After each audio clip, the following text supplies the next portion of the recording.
मेरी एक कविता देह और आत्मा। देह का ठिकाना सांसारिक जगत में, देह का ठिकाना सांसारिक जगत में, आत्मा विराजे हृदय पटल। दिव्य और अद्वितीय जो है परमात्मा, उसी का एक छोटा सा अंश है आत्मा। 9 द्वारों की देह है बस एक सपना, 9 द्वारों की देह है बस एक सपना, और सपना कभी न होता अपना। बस एक द्वार आत्मा की, प्रवेश करो तो दर्शन कराएगी परमात्मा की। देह ही हंसती रोती जीती मरती, जागती सोती हर क्रिया को करती, आत्मा तो बस साक्षी बनी रहती। आत्मा न जलती न कटती न सूखती न भीगती, आत्मा तो निरंकार है, अबाध्य है, अविनाशी है, साक्षी है, अदृश्य है, अमूर्त है। आत्मा तो है सत्य सनातन, आत्मा तो है ज्ञान पुरातन। आत्म ज्ञान पाकर मोक्ष पाना हम सबकी जीवात्मा है तलाशती, और देह हमें इस राह से भटकाती, चंचल मन की सेंध लगाती। शरीर रूपी रथ को चलाते, शरीर रूपी रथ को चलाते, 5 इंद्रिय नाम के घोड़े, मन सारथी बनकर भगाते, आत्मा स्वामी बनकर घूमे। शरीर आत्मा का एक वाहन, आत्मा ही शरीर का संचालक है।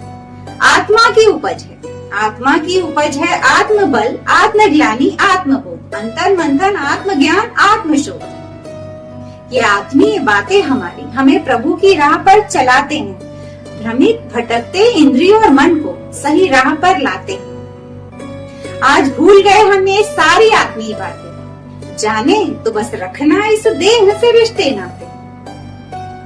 ये हाड़ मांस की देह जो एक दिन जल जाती है, पानी में घुलकर बह जाती है, सारी चेतना धरी की धरी रह जाती है।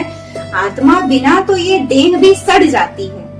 आत्मा ही जीवन की निशानी है, आत्मा ही आध्यात्मिक चिंगारी है।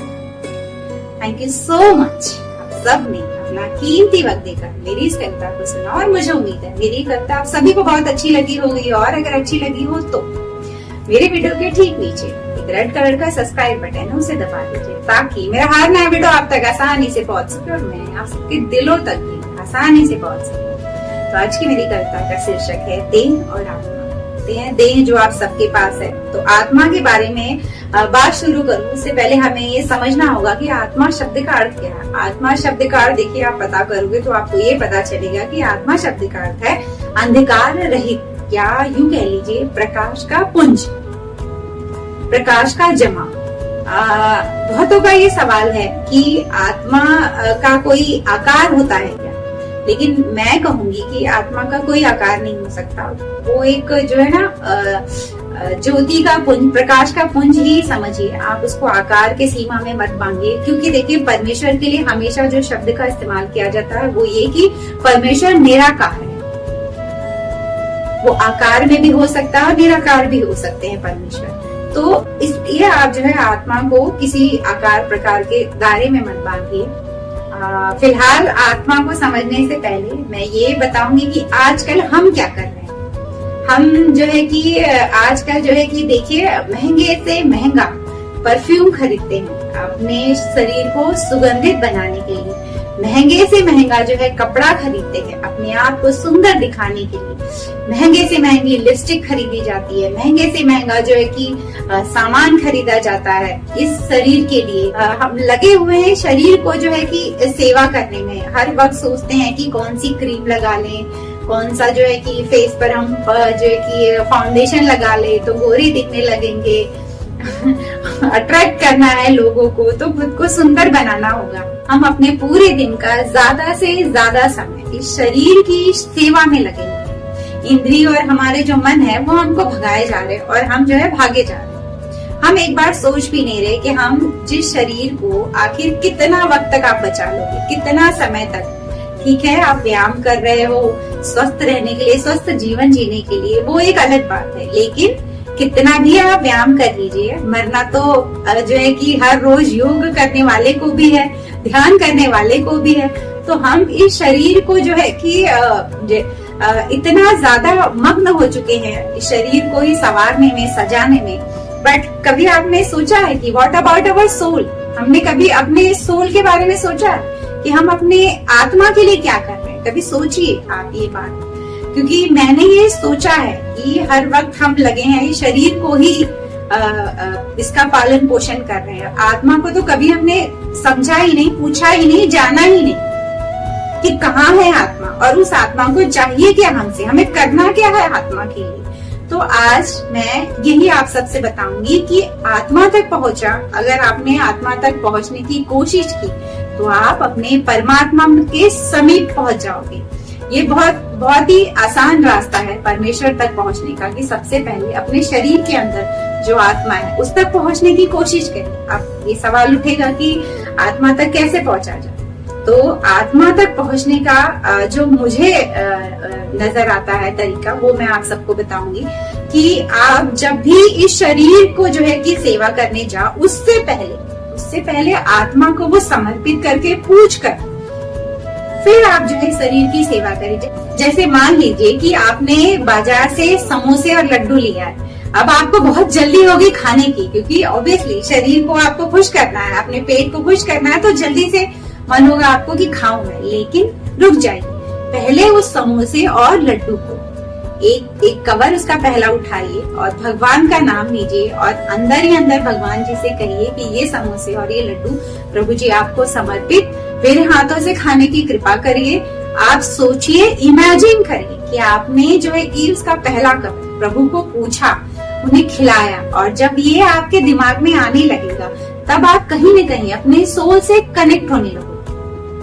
आप समझिए, बहुत हमें अपनी आत्मा को भी 24 घंटे जो हमें हर दिन बिताए जा रहे हैं यूं ही शरीर के चक्कर में, आत्मा तक भी पहुंचने की कोशिश करिए। और वो आप कैसे करोगे, मैं वही बता रही हूँ आप सभी को कि मान लीजिए कपड़े लाए आपने वो कपड़े पहनने से पहले प्रभु जी को भी वो कपड़े समर्पित करिए कि प्रभु जी ये नए कपड़े हैं, और उनको याद करके, उनका स्मरण करके फिर शरीर पर डालिए। तो इसका मतलब ये कि पहले आपने आत्मा को पूछा, फिर इस शरीर की सेवा की। और जो सही तरीका है, जीने का सही तरीका यही है कि सबसे पहले कुछ भी करना है तो पहले अपनी आत्मा को वो समर्पित करिए, वो आत्मा का नाम लीजिए और आत्मा में विराजे परमात्मा को पूछिए। आप परमात्मा को पूछते रहेंगे तो आत्मा आपकी जो है जागृत होती रहेगी। आज तो बहुतों की आत्मा जो है कि जीते जी लोगों ने अपनी आत्मा को ही मार दिया है। और आत्मा मर कब जाती है, आत्मा खत्म कब हो जाती है, जब आप बुरे काम करते चले जाते हो, तब धीरे धीरे जो है कि हमारी शरीर की दूरी जो है बढ़ती जाती है आत्मा हमसे। हमारी आत्मा, कहते हैं ना, हमें समझ ही नहीं आता कि हमारी आत्मा कह क्या रही, हम सुन भी नहीं सकते। क्यों नहीं सुन सकते? क्योंकि शरीर से हमने बहुत सारे पाप कर लिए, बहुत सारे बुरे कर्म कर लिए। तब आप अपनी आत्मा से कनेक्ट नहीं हो पाओगे कि अगर मैं आत्मा की बात करूं या परमात्मा की बात करूं, क्योंकि आत्मा और परमात्मा में बहुत ज्यादा फर्क नहीं है। अगर आप परमात्मा को जो है समुंदर कहते हैं तो आत्मा जो है उस समुंदर का एक बूंद है। इतना ही फर्क है आत्मा और परमात्मा में। आत्मा, अगर परमात्मा आपको सागर लग रहे हैं तो उसी सागर का एक बूंद जो है वो हमारी आत्मा है, वो हमारे शरीर में, यूं समझ लीजिए एक चिप है। आप जो कर रहे हो सब कुछ उसमें जा रहा है, सब कुछ रिकॉर्ड हो रहा है और उसको सब कुछ पता चल रहा है कि ये शरीर क्या क्या कर रहा है। उस पर नजर रखी है आपकी आत्मा ने। तो जब आत्मा है, आप मानते हो, तो उसकी थोड़ी बहुत सेवा तो करनी बनती है या नहीं बनती? बिल्कुल बनती है। तो अपनी आत्मा से कनेक्ट होइए। और जब भी आप खाते हो, पानी तक पीते हो, तो पहला घूंट लेने से पहले आंख बंद करिए और वो सर माथे लगाइए और उस घूंट को भी आप समर्पित करिए। पानी का पहला घूंट प्रभु जी को पूछिए, उसके बाद पी लीजिए। उसके बाद आपने शरीर की सेवा की। तो ये सही तरीका है जीने का। हम ये पहले भी होता था, ये सारे पुराने लोग जो हैं ये तरीका करते थे, हम भूल गए। अब हम मॉडर्न हो गए क्योंकि हम बहुत आधुनिक हो गए हैं, तो हम ये सारे तरीके भूल गए। लेकिन मुझे लगता है अब ये तरीका वापस लाना चाहिए, क्योंकि अगर हम ऐसे ही भूलते गए तो हम जंगली बनते जाएंगे, हम जानवर बनते जाएंगे, हम इंसान नहीं रह जाएंगे। आज आप सुन रहे होंगे ऐसे ऐसे कांड हो रहे हैं, ऐसे ऐसे काम जो है लड़कियां कर ले जा रही हैं। लड़के तो दूर की बात है, लड़कियां भी आजकल ऐसे ऐसे क्राइम कर रही हैं कि आप सुनकर भी जाओगे। अब बताइए, जब औरतें पूजा पाठ अध्यात्म भगवान से दूर हट गई तो वो जिस बच्चे को पैदा करेंगी वो बच्चा भी अध्यात्म से दूर हो गया। जब हम सब अपने ईश्वर से दूर हो जाएंगे तो फिर हम कहाँ से अच्छी लाइफ जी पाएंगे, कहाँ से मन का सुकून ढूंढ पाएंगे, कहाँ से शांति ला पाएंगे अपने जीवन में। तो हम सब के लिए बहुत जरूरी है अपनी आत्मा से, अपने परमात्मा से कनेक्ट होना, जुड़ना। अगर आप जुड़ोगे तो हमें सही गलत का फर्क भी वो हमें ईश्वर समझाते हैं कि ये गलत काम है, हमें नहीं करना। और अगर दुख आए तो उसको झेलने की भी हिम्मत हमें ईश्वर देते हैं। ईश्वर अगर हमारे अंदर बैठे हैं तो वो हमें शक्ति भी देंगे, लेकिन गलत कर्मों पर वो शक्ति नहीं देंगे, वो दंड देंगे। तो हर चीज का हिसाब चल रहा है आपके। और एक बात आप सभी समझने की कोशिश करिएगा कि जब आत्मा हमारे शरीर में आती है, जब आत्मा हमारे शरीर से जुड़ती है, तो ठीक उसी समय चेतना जागृत होती है हमारे शरीर में। तो आत्मा का जो है स्वाभाविक गुण चेतना होता है, मतलब आत्मा का ही एक गुण है। जैसे कि आग का गुण क्या होता है, आग का जो है स्वाभाविक गुण है कि वो जलेगी, ठीक है, उसमें दाहक शक्ति है, वो उसका स्वाभाविक गुण है। तो सेम उसी तरह भी आत्मा का एक स्वाभाविक गुण चेतना है। और चेतना कब हमारे शरीर में आती है, जैसे ही आत्मा हमारे शरीर में आती है, वैसे ही ठीक उसी समय शरीर से जुड़ते ही चेतना हमारी जागृत हो जाती है। तो आत्मा और चेतना, इसमें बहुत ज्यादा फर्क नहीं है। इस टॉपिक पर हम जो है फिर कभी बातें करेंगे। आप सभी मुझे कमेंट करिए, और क्या बताएंगे आप सभी मुझे ये बताएंगे कि आप सबकी आत्मा अभी जीवित है या नहीं, आप अपनी आत्मा के नजदीक हो या नहीं, आप अपने परमात्मा के समीप हो या नहीं। कमेंट करिए और मुझे बताइए। चलिए एक और नए वीडियो में आप सबसे मेरी मुलाकात रहेगी। तब तक दोस्ती बनाए रखिए। किससे? इससे